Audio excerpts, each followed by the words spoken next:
Myanmar থেকে ছোড়া গুলির আঘাতে টেকনাফ স্থলবন্দরের মূল ভবনের জানালার কাঁচ ভেঙেছে। এছাড়া একটি ট্রাকেও গুলি লেগেছে। বুধবার দুপুরে এই ঘটনা ঘটে। এরপর কিছু সময়ের জন্য স্থলবন্দরের কার্যক্রম বন্ধ রাখা হয়। বন্দর কর্তৃপক্ষ জানায়, দুপুরে হঠাৎ দুটি গুলি বন্দর এলাকায় এসে পড়ে। সীমান্তের কাছাকাছি জালিয়ার দ্বীপ থেকে এসব গুলি ছোড়া হয়েছে বলে ধারণা তাদের।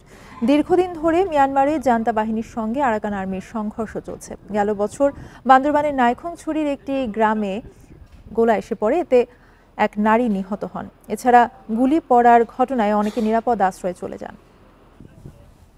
দৈনন্দিন যে কার্যক্রম, রুটিন কার্যক্রম সেগুলো চলছিল। হঠাৎ করে দুপুরের পরে আনুমানিক 1:30টার সময় আমরা নিচে আমাদের বিল্ডিংয়ের গ্লাস ভাঙার শব্দ পাই।